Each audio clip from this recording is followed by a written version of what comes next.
Hi hello மக்கள், இன்னைக்கு நம்ம இந்த வீடியோவில் என்ன பற்றி பார்க்க போகிறோம் அப்படின்னு கேட்டிங்கன்னா, நம்ம வந்து நேந்திர வாழை போட்டிருந்ததெல்லாம் நீங்கள் பார்த்துருப்பீங்க.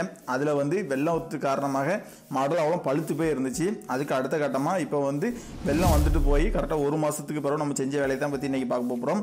அந்த மடல் அவ்வளோமே பழுத்து இருந்தது வந்து என்ன ஆகும் அப்படின்னு கேட்டிங்கன்னா, நல்லா வெயில் அடிக்க ஆரம்பிச்சதும் அது வந்து அப்படி காஞ்சி போயிடும். இது வந்து எந்தவித நோயும் கிடையாது அப்படிங்கிறத நான் ஃபஸ்ட்டு சொல்லியிருந்தேன். அப்படி இருக்கிறதுக்க இது வந்து மடல் அவ்வளோ காஞ்சிரும். காஞ்ச மடல் வளர்த்தி என்ன பண்ணணும் அப்படின்னு கேட்டிங்கன்னா, அதை வளர்த்தி அத்து எடுத்துடணும். அப்போ தான் வந்து நமக்கு தர வந்து நல்ல காய்வாக கிடைக்கும். அது போக அந்த கீழே கிடக்கக்கூடிய சருகுகள் அவ்வளோத்தையுமே மொத்தமாக அத்து எடுத்து நம்ம கூட்டி தோட்டத்தில் மொத்தமாக சேர்த்து வச்சிருவோம். எதுக்கு அப்படின்னு கேட்டிங்கன்னா, அப்போ தான் தோட்டமும் காயும். அது போக அந்த வாழைத்தூர் வந்து கொஞ்சம் காய்வாக இருந்தால் மட்டும்தான் நமக்கு வந்து அண்டி பருக்கும். அண்டி பருத்தா தான் நமக்கு வந்து வேர் வந்து அதிக அளவு அடித்து தரையிலேருந்து அதுக்கு தேவையான சத்துக்களை எடுத்து நமக்கு எதிர்பார்த்த அளவு மகசூல் கிடைக்கும். அதனால் அந்த கீழே உள்ள சருவெல்லாம் அத்து எடுத்துடணும். அதுக்கடுத்த கட்டமாக என்ன பண்ணணும் அப்படின்னு கேட்டிங்கன்னா, மேலே உள்ள மடல் அவ்வளவுமே அப்படி பிளந்த மாதிரி இருக்கும். அதை வந்து கீழே மடிய விட்டோம் அப்படின்னு கேட்டிங்கன்னா அதுவும் சருவாயிரும்.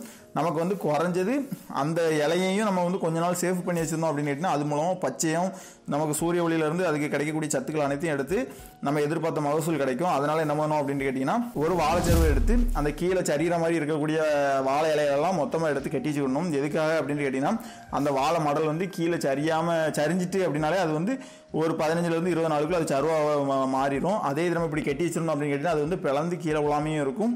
அது போக அந்த தூரும் நல்லா காயும். அது போக அந்த வாழை இலையிலேருந்து நம்ம வாழைக்கு தேவையான ஒளிச்சேர்க்கையும் சரி, அதுபோக பச்சைத்தின் உதவியினாலும் அதுக்கு கிடைக்கக்கூடிய ஆற்றல்கள் அவ்வளவுமே கிடைக்கும். அதனால தான் நம்ம வந்து இன்னைக்கு காலையிலேயே தோட்டத்துக்கு வந்து நம்ம எல்லா வாழைக்குமே இந்த மாதிரி கட்டி விட ஆரம்பிச்சிட்டோம். இந்த மாதிரி கட்டி விடுறதுனால நமக்கு நிறைய நன்மைகள் கிடைக்கும். அதுபோக இந்த வாழைக்குள்ள வந்து எவ்வளோக்குள்ள வெளிச்சம் உள்ளக்க வருதோ அவ்வளோக்குள்ள வாழை வந்து கட்டையாகவே குலைக்கும். அதே இது நம்ம வந்து இந்த மாதிரி சருவெல்லாம் கட்ட விடாமல் சும்மா கையாமையான்னு போட்டிருந்தோம் அப்படின்னு கேட்டிங்கன்னா, தோட்டத்தை போட்டிருந்தோம் அப்படின்னு கேட்டிங்கன்னா அந்த வாழை வந்து வளர்ந்துட்டே போகும். எதுக்காக அப்படின்னு கேட்டிங்கன்னா, அந்த ஒளிச்சேர்க்கைக்காக அந்த சூரிய ஒளியை தேடி அந்த வாழை வந்து வளர்ந்துட்டே போகும். அப்படி வளர்ந்துட்டே போச்சு அப்படின்னா நம்ம வந்து ஒரு 10 அடி 12 அடியில் நிப்பாட்ட வேண்டிய வாழையை வந்து 15 அடி 17 அடி அளவுக்குலாம் மலைத்த வாழை வளர செய்யும். நிறைய பேர் வந்து நினைப்பாங்க வாழை அப்படின்னாலே அது கட்டையாக தான் இருக்கும் அப்படின்னு நினைப்பாங்க. அப்படிலாம் கிடையாது. நம்ம எவ்வளோக்குள்ள வாழையை இடைவெளியை விட்டு வைக்கமோ அதை பொறுத்தும் வாழையோட உயரம் அமையும். அதுபோக அந்த வாழைக்குள்ள வந்து எவ்வளோக்குள்ள வெளிச்சம் வர்ற அளவுக்கு நம்ம வந்து நீட்டாக அந்த தோட்டத்தை வச்சிருக்கோம். இந்த சருவை வந்து நம்ம மொத்தமாக பிக்கிறதுல இன்னொரு நன்மையும் இருக்குது. அது என்ன நன்மை அப்படின்னு கேட்டிங்கன்னா, அந்த பனியோ இல்லை எந்த வித மழையோ திடீர்னு பெஞ்சுது அப்படின்னு கேட்டிங்கன்னா, அந்த சருகில் வந்து தண்ணி கோரிக்கிட்டு நின்று அப்படியே அந்த வாழையோட வளர்ச்சி திரும்பியும் ஒரு 15 நாள் உட்கார வைக்கிறதுக்கு வாய்ப்பு இருக்குது. அதனால தான் இதை பிச்சு விட்டு அந்த வாழைக்கு வந்து ஒரு ஸ்ட்ரெஸ்ஸை வந்து ரிலீஸ் பண்ணுறதுக்காக தான் இந்த மாதிரி ரெடி பண்ணுறோம். ஆனால் இது வந்து எல்லா தடையுமே பிச்சு விடணுமான்னா கிடையாது. கரெக்டாக இந்த பருவத்தில் மட்டும்தான் இந்த மாதிரி செய்யணுமே தவிர, இதுக்கு அடுத்த மாதத்துலேருந்து அந்த வாழை தண்டு தெரியாத அளவுக்கு சருவு போட்டுருவோம். அது வந்து என்ன பர்பஸ்க்காக அப்படின்ட்டு கேட்டிங்கன்னா, வாழை வந்து மேலே குலைக்க ஆரம்பிக்கும் போது தண்டில் வெயில் பட்டுச்சு அப்படின்னு கேட்டிங்கன்னா அந்த தண்டு வாடலாயிரும். அதுபோக அந்த தண்டு வாடலாகிறது மட்டும் மேட்ரு கிடையாது. அந்த வாழை தார் போட அந்த வெயிட் வந்து ஒரு கரை இழுக்கும். அப்போ வந்து தண்டு வந்து காயாமல் பசுமையாக இருந்தால் மட்டும்தான் அந்த வாழை தாரோட வெயிட்டை வந்து தாங்கும். அதே இது சூரிய ஒளி வந்து கரெக்டாக அந்த டைமிங்கில் தண்டில் பிடிச்சி அப்படின்னு கேட்டிங்கன்னா அது வாடலாகி அந்த வாழை வந்து ஒடிஞ்சு விட அதிக வாய்ப்பு இருக்கும். அப்போ வந்து நம்ம சருவறுத்து விடக்கூடாது. ஆனால் இந்த பருவம் வந்து கரெக்டான பருவம். இப்போ சருவறுத்து விட்டு அதுபோக அந்த வாழை மாடலையும் தூக்கி கட்டி விட்டோம் அப்படின்ட்டு கேட்டிங்கன்னா அந்த தோட்டத்துக்குள்ள வந்து அந்த தரையும் நல்லா காய்வாக இருக்கும். அதுபோக வாழைக்கும் சூரிய ஒளி வந்து உள்ளக்க படும்போது அந்த வாழை வந்து ஒரு கட்டையாகவே நின்று குலைக்கிறதுக்கு யூஸ் ஆகும். இதை நாங்கள் எப்படிலாம் கட்டி விட்றோம் அப்படின்னு பார்க்கணும் ஆசைப்பட்டு அந்த முழு வீடியோவையும் பாருங்கள். விவசாய ரிலேட்டடாக உங்களுக்கு எதுவும் டவுட் இருந்துச்சுன்னா மறக்காமல் கமெண்ட்டில் போடுங்க. அது ரிலேட்டடாக நாங்கள் வீடியோ மேக் பண்ணி போடுறோம். விவசாயம் பழகு விவசாயம் என்றும் செழிக்கட்டும். இதை பற்றி நீங்கள் பார்க்கணும் அப்படின்னா அந்த முழு வீடியோவையும் பார்த்துக்கோங்க. நம்ம எப்படிலாம் கட்டிக்கிட்டு இருக்கோம் வாழைக்கு அப்படின்ட்டு.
சரி போயிட்டாராம் பாய், மறக்காமல் நம்ம சேனலை சப்ஸ்கிரைப் பண்ணிட்டு பாருங்க. போயிட்டாராம் பாய்.